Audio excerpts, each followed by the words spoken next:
राम राम। सरस्वती ज्योतिष विज्ञान के इस मंच पर मैं पंडित अरविंद तिवारी आप सभी का हार्दिक स्वागत करता हूं। आज मैं आपके साथ एक ऐसे विषय के बारे में बात करने जा रहा हूं जिसके बारे में शायद मैं नहीं मानता कि YouTube पर या किसी भी पब्लिक प्लेटफॉर्म पर इसके बारे में बात की गई हो, और कुछ लोगों को तो शायद इस चीज का आभास भी ना हो। लेकिन लाल किताब का जानकार होने के नाते मुझे ये चीजें आपके साथ शेयर करना बेहद जरूरी है, क्योंकि इंसान के जीवन पर ग्रह कई तरह से अपना प्रभाव डालते हैं, लेकिन हमारा मन ज्ञान के अभाव में या हमारा मस्तिष्क ज्ञान के अभाव में उन चीजों को पकड़ नहीं पाता। समाज में जो भी गलत अच्छा हो रहा है, जिसके कारण हमारे ऊपर ग्रहों का बुरा प्रभाव पड़ रहा है, उसी चीज को मैं आपके सामने रखने की कोशिश करता हूं। तो होता कुछ ऐसा है कि हम ग्रहों के उपाय भी बहुत अच्छे से करते हैं और हर तरह का प्रिकॉशन लेते हैं और हर कार्य ऐसा करते हैं कि हमारे से कोई भी पाप कर्म ना हो।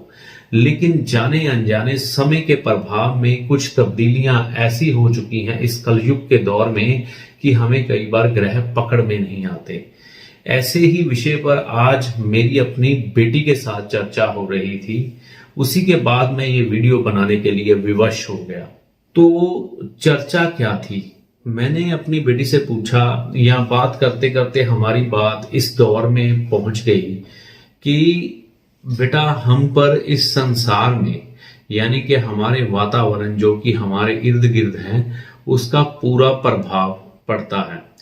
वो समझ नहीं पाई। उसको मैं कहना ये चाहता था कि हमारे पास जो भी चीजें हैं, मान लीजिए मेरे पीछे ये आपको शो पीस लगा नजर आ रहा है, पीछे बुक्स पड़ी नजर आ रही हैं, ये वॉलपेपर आपको नजर आ रहा है, तो इन चीजों का जो नेगेटिव या पॉजिटिव प्रभाव होगा वो मेरे पर पड़ेगा।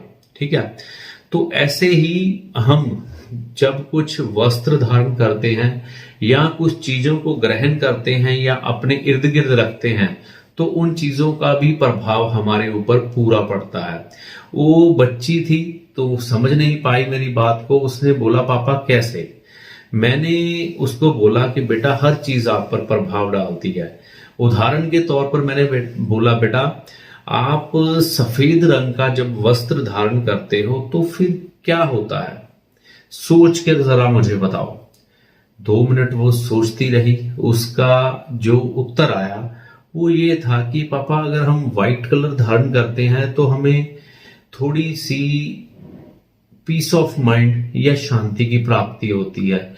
मैंने कहा, बिल्कुल ठीक कहा आपने, आपके नजरिए से ये बिल्कुल ठीक है, क्योंकि व्हाइट कलर जो है वो शांति का प्रतीक माना जाता है।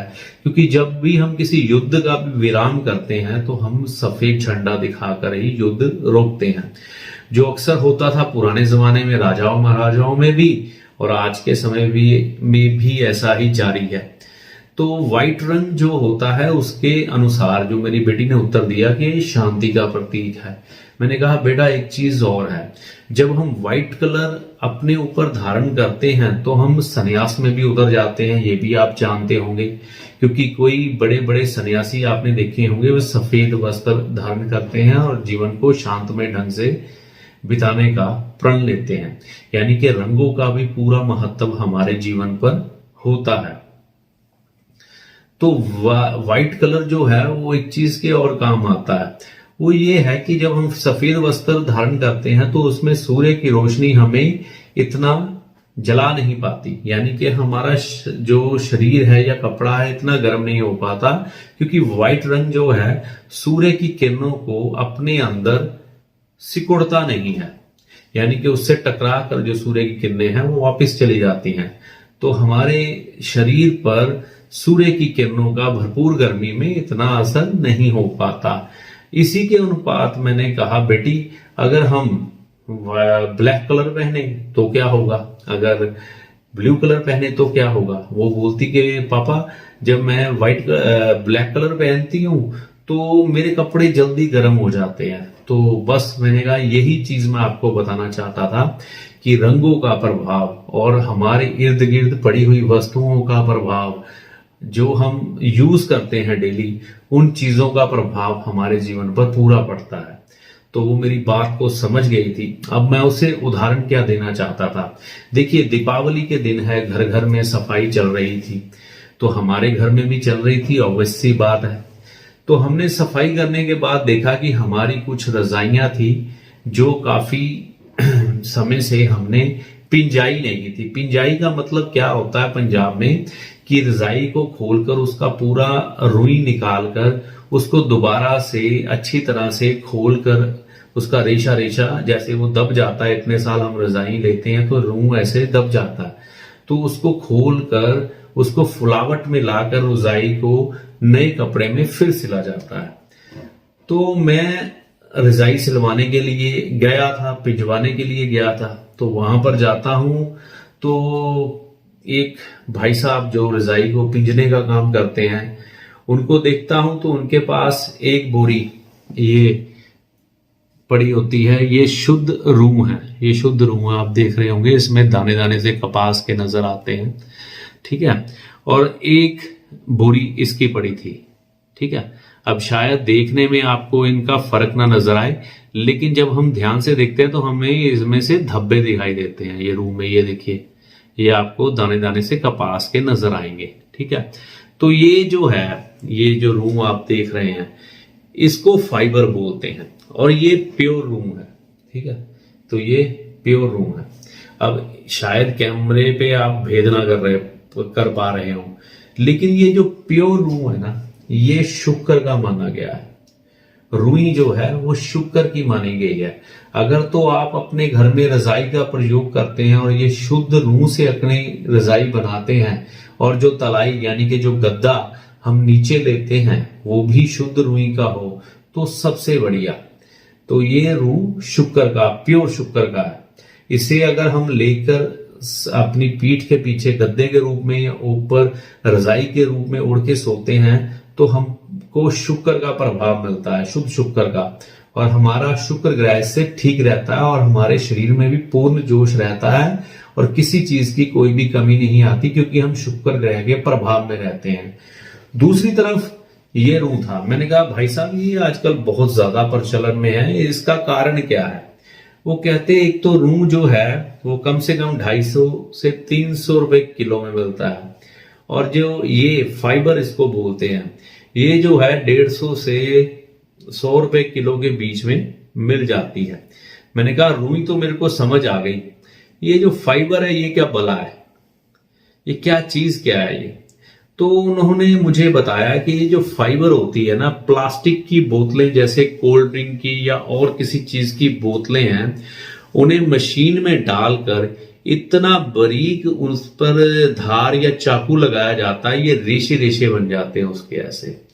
यानी कि ये जो फाइबर नाम से चीज मशहूर है ना, ये प्लास्टिक को छिन्न भिन्न करके रुई का स्वरूप देकर तैयार की गई है। यानी कि ये जो प्लास्टिक है ये शुद्ध राहु का रूप है, ये शुद्ध राहु का रूप है, जो आज घर घर में अपनी जगह बनाती जा रही है। चाहे लोग पैसे के अभाव में इसका इस्तेमाल करते हो, चाहे फैंसी रजाई या कंबल के रूप में इसे ओढ़ते हो, क्योंकि बड़ी बड़ी कंपनियां अब यही वाली रूह रजाई में डालकर बेच रही हैं। और बाजार में जब हम रूह पिंजाई वाले के पास जाते हैं, रजाई बनाने वाले के पास जाते हैं, तो उससे पूछते हो तो लोग पैसे नहीं खर्चते, असली रूह पर पैसे नहीं खर्चते और सस्ती चीज ढूंढते हैं। तो सस्ती का विकल्प ये है, कोल्ड ड्रिंक की या कबाड़ से निकली हुई बोतलों को इतने बारीक तरीके से, इतने महीन तरीके से पीसा जाता है कि उसकी रुई तैयार हो जाती है। तो रजाई में सर्दियों के दिनों में हम यही भर के लोगों को दे देते हैं, जबकि असली इस्तेमाल इस रुई का होता है, ना कि इस रुई का, ठीक है। तो ये फाइबर है, ये रुई है।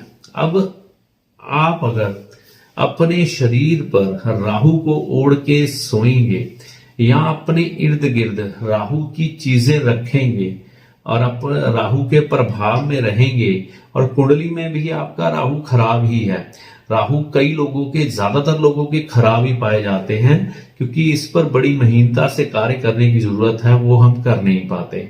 तो सस्ते के चक्कर में हम फाइबर की रजाई बनवाकर या कंबल बनवाकर या रेडीमेड बाजार से लेकर, एक बात यकीन मानिए, बाजार में जितनी भी रजाई या कंबल मिलते हैं उनमें ये फाइबर ही भरा होता है, रूम नहीं भरा होता, क्योंकि रूम महंगा है, 200 से 250 रुपए किलो, बढ़िया वाला 300 रुपए किलो मिलता है।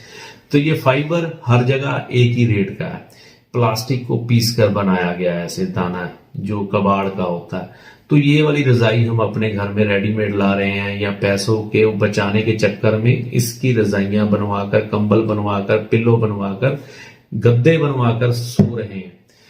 तो ये क्या करेगा आपको? बैड राहु है ये आपको बीमारियां देगा, ये आपके गृहस्थ सुख को कमजोर करेगा, ये आपके शरीर में जोश की कमी कर देगा, ये आपको नपुंसकता तक दे सकता है और आपके विचारों तक को प्रभावित कर सकता है, बच्चा पैदा करने की शक्ति को कमजोर कर सकता है, पीठ दर्द आपको दे सकता है, क्योंकि नेगेटिव एनर्जी इससे निकलती है, ना कि शुक्र की एनर्जी। शुक्र की एनर्जी प्योर रूह से निकलेगी। तो गद्दे पर अगर हम इसको गले लगा के सोएंगे, बैड राहु को, और अच्छे वाले शुक्र को जो कि रूही है उसको निकाल कर फेंक देंगे, तो ये फल हमें मिलेंगे। यानी कि हमारा शुक्र ग्रह भी खराब होगा, हमारी नींद भी खराब होगी, हमारे तन को तरह तरह की बीमारियां भी लगेगी, और हमें संतान से संबंधित व पुरुषत्व से संबंधित तकलीफों को भी झेलना पड़ेगा।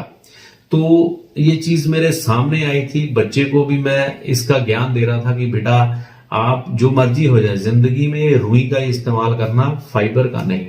तो वो मेरी बात को लॉजिक के साथ, जो सफेद और काली शर्ट का उदाहरण दिया था, टी शर्ट का, उससे समझ गई।